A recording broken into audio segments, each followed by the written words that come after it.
Jason was a taxi driver, but he didn't own his own car. He worked for a large taxi company that owned the cars. Every day, Jason drove a different taxi. He wasn't very rich and he didn't have much money. But despite his situation, Jason was a handsome man. Everyone thought he was good-looking, and many women passengers would ask him questions like, "What time do you finish work? We're having a party tonight. Would you like to come?" Jason would often get invitations for dates, but he always said no. Why did Jason always say no? The reason was simple. He was in love. He was in love with someone he had never even spoken to. Her name was Maria Morrison. Jason had never met her, but he was in love with her picture. He had seen it in an art gallery in the city. The woman in the painting was beautiful, and Jason couldn't stop thinking about her. Every day, Jason walked to the taxi company. He worked from 7 a.m. to 3 p.m., but he always arrived at work at 6 a.m. He came early to clean the taxi he was going to drive that day. The company had a rule that all drivers had to clean their cars at the end of the day, but many of them didn't follow this rule. Jason didn't like that, so he cleaned the car before starting his shift. After work, Jason would go straight to the art gallery. He liked art in general, but he loved the painting of Maria Morrison. He would stand in front of the painting and look at it for hours. He knew everything about the picture. He had bought a catalog from the gallery, which had a small picture of Maria in it. He kept the catalog next to his bed. Maria looked stunning in the picture. She wore a red satin dress and beautiful jewelry that sparkled with diamonds and emeralds. Jason often imagined that she was looking at him through the painting. He even dreamed that she was still alive, and in his dreams, she was his girlfriend. But there was a sad part to Jason's love for Maria. Maria had died in 1937. Jason knew it was crazy, and he never told anyone about his secret love for her. But deep down, he knew he would never love another woman. Sometimes when Jason was alone in the gallery, he would talk to the painting. He imagined that sometimes she answered him. One morning, as usual, Jason arrived at work at 6 a.m. He greeted the man in the taxi office and asked, "Good morning, which car will I drive today?" "Good morning, Jason. Car number 407 for you today," the man replied. "But I'm sorry, Billy drove it last night and it's very dirty."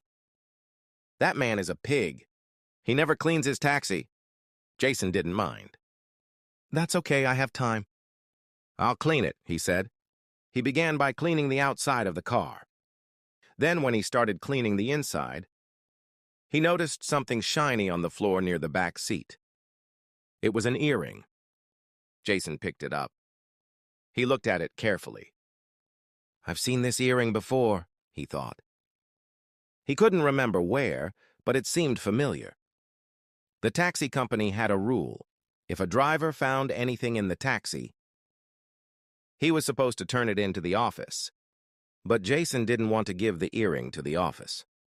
He wanted to keep it and think about it for a while. He put it in his pocket. When Jason finished his shift, he went back to the company, then took a bus to his apartment. He made a sandwich and a cup of coffee and sat down at the table. He took the earring out of his pocket and stared at it. "Where have I seen this earring?" he wondered. He remembered. He ran to his bedroom and grabbed the catalog from the art gallery. He looked at the picture of Maria Morrison and then at the earring. "Yes, that's it. The earring in my hand is the same as the one in the painting," Jason realized. Jason thought about the earring. "This earring is very valuable if it has real diamonds and emeralds. I should give it to the office, but I don't want to. I want to find the owner and give it back to them myself." He finished his sandwich, had his coffee, and then took a shower. After that, he put the earring back in his pocket and went back to the taxi company. He asked the man in the office, "When will Billy finish his work today?" "He'll be here at about midnight," the man replied. Jason had some time, so he went to the art gallery to look at Maria's painting. He still loved her. He wanted to take the earring out of his pocket and check if it was made from real jewels. But he was afraid someone might see him. What if it was real? Jason could be in big trouble. When the gallery closed, Jason went to a park and sat on a bench. He thought about the painting, the earring, and what he should do next. He fell asleep. When he woke up, it was very late, and he checked his phone. It was 11:30 p.m. He ran to the taxi company to wait for Billy. At 12:10 a.m., Billy drove his taxi into the garage. He was tired and wanted to go home, but Jason wanted to talk to him. "Last night, did you have a woman passenger?" Jason asked. "Of course, I had many passengers," Billy replied. "Some of them were women. Tell me about them." "Where did you take them?" Jason pressed. Billy was very tired and said, "I don't remember. I picked up 2 women and took them to a restaurant on Howard Street. I picked up an old man and a woman at the metro station on Abbey Lane, and they wanted to go to an apartment near the college. All the other passengers were men.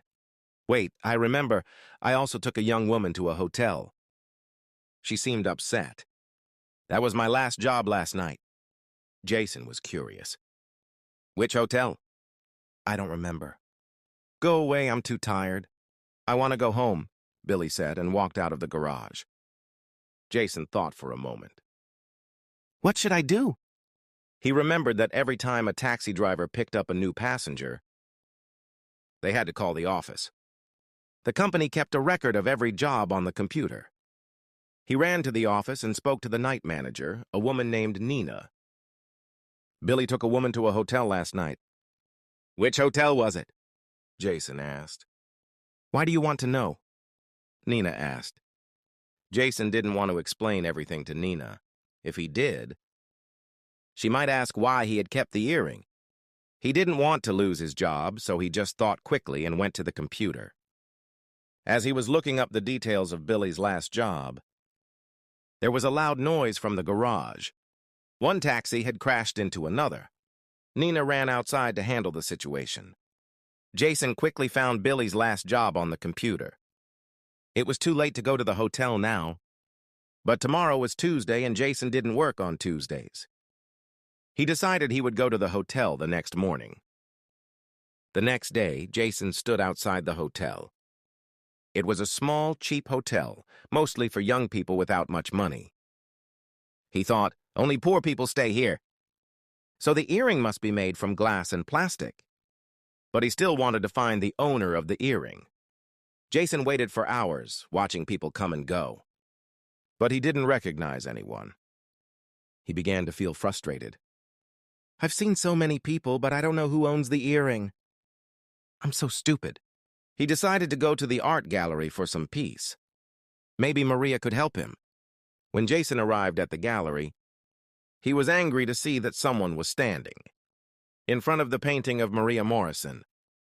He waited patiently. When the woman finally moved, Jason could see that she was crying.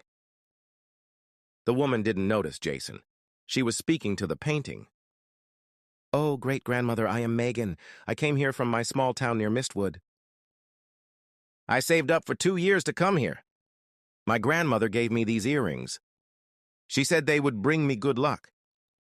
Our family was once rich, but now we have nothing except the earrings."